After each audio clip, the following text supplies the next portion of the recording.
It is not a mystery that TC Energy has a few problems, such as a rising debt situation. However, can splitting that company into two separate entities solve the problem? Fasten your seatbelts, folks. This is going to be a good one. TC Energy began all the way back in 1951 as a company called TransCanada Corporation. This company was created for the development of the TransCanada Pipeline. Now, of course, we call it the Canadian Main Line. The main goal was to supply Eastern Canada with natural gas from the west. Since then, and with a few acquisitions along the way, TC Energy significantly expanded its operations. They grew to become one of North America's largest energy infrastructure companies. Since the turn of the century, they have extended their focus beyond natural gas pipelines and have moved into power generation as well as gas storage, and they also added oil pipelines like the infamous Keystone XL, which carried oil from Canada to the United States. Keystone XL was riddled with controversy and was canceled by Obama and, of course, restarted by Trump. In recent news, TC Energy, after a 2-year strategic review, announced the impending split of the company into two separate publicly traded entities. In a nutshell, they want to separate the crude oil pipeline side of the industry from the utility energy generation and natural gas pipeline side. The natural gas and energy side of the company will be the new TC Energy, while the oil pipeline side will have a new name, which is not yet known. It is hoped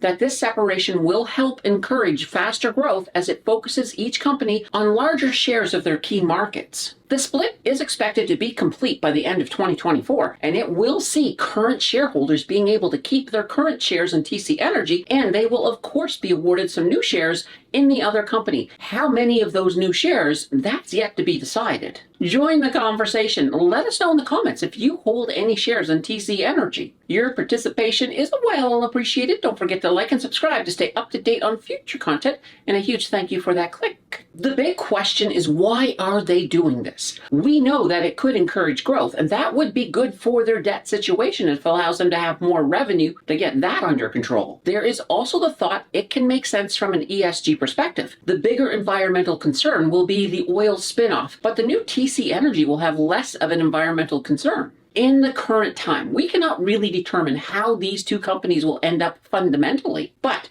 we can look at TC Energy today and get an idea of the fundamentals they have going into this split. How they will split up the debt, for example, it's still too early to tell. For this deep dive, we will, as we always do, turn to our good old buddy, Mr. Math. Okay, let's start off with an overview of their surface data. They have a pretty healthy market cap of $49.06 billion, and their beta is slightly less volatile than the market average at 0.83. Their earnings per share come in at 0.87, and their price to earnings ratio comes in at 51.00. The average in that sector is 20.2. This is definitely high. Within their peers, we see Enbridge with a PE ratio of 40.8, Keyera at 21.3, and Pembina Pipelines at 8.30. So they may just be a little bit overvalued. When we look at their price to book ratio, it comes in at 1.60. Now the average in that same sector is at 2.8. This looks a little better, and those same peers see Enbridge with a price to book ratio of 1.8, Keyera at 2.6, and Pembina Pipelines at 1.7. This does look better, but I'm still thinking they're a little bit overvalued, but we'll find that out here in just a moment. Their return on equity, it comes in at 5.20%. I would like to see that one a little bit higher. So let's take a look and see how their cash situation is stacking up. When we look at their revenue, that comes in at $15.60 billion, and their earnings come in at $957 million. Now, those earnings are projected to grow by 22.98% per year. This is fantastic. Their free cash flow, now this I don't like. It comes in at negative $631 million. I really don't like seeing a negative free cash flow, and I can only suspect they have not done as well in the energy sector slump. Hopefully, they will do better once we move into the fall and we start to see a resurgence within the energy sector. Their operating cash flow looks a lot better at $7.31 billion. Okay, let's figure out what they're worth. So their current value is $47.39. When we calculate their fair value with a discounted cash flow model, that comes in at $41.42. So yes, they are overvalued by 14.4%. That is pretty much what I was expecting. Nonetheless, let's take a look at their returns. They do have a very healthy dividend yield of 7.85%. That is paid out quarterly in the amount of 93 43 cents per share. Now the payout ratio though comes in a little high at 389%. Despite that payout ratio, they have had a stable dividend payout and it has been increasing yearly. Now the actual dividend, it's not well covered by their earnings. We would normally call this unsustainable, though we have to wonder what's going to happen in the 2024 split and how are the dividends of the two new companies going to look. We'll touch on that a little bit later. When it comes to their actual returns, let's look at the 3-year. Their price fell from $64.84 to $47.64. That is a return of investment of negative 26.53%. When we do factor in the dividends, we get a total return of negative 11.49%. So that doesn't look too good. Let's take a look at their 1-year. On the 1-year, their price fell from $62.55 to $47.64. That is a return on investment of negative 23.84%. Factoring in the dividends, we get a total return of negative 17.99%. So once again, not the best situation. Let's take a look at 2023. So this year so far, they've fallen from $54.25 to $47.64. That's a return on investment of negative 12.18%. Factoring in those dividends, we get a total return of negative 8.76%. These returns do not look very good at all, but the surge in oil kind of falls in just the right place to make it look a little worse than it is, but only by a wee bit. Okay, I think it's time to dive into their debt and see what type of story that tells us. Their total debt comes in at $61.78 billion.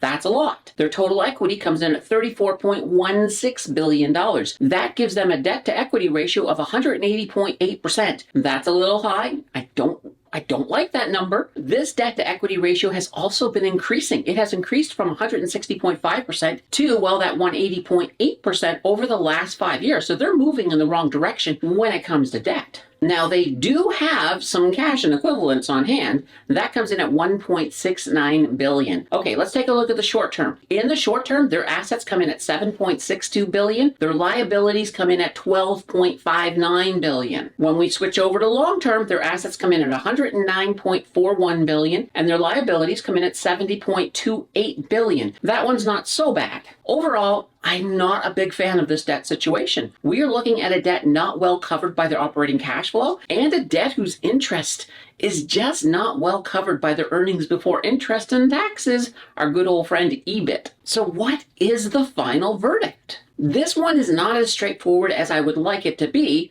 Looking at them right now, their debt is concerning, but they do have deep pockets, and despite that dividend seeming rather unsustainable, I think they will sustain it, even at the cost of not paying down their debt. Another positive thing is there has been a lot of insider buying. On the announcement of the split, we have seen 14 insider buys, totaling 78,542 stocks purchased for a grand total of roughly $3.84 million.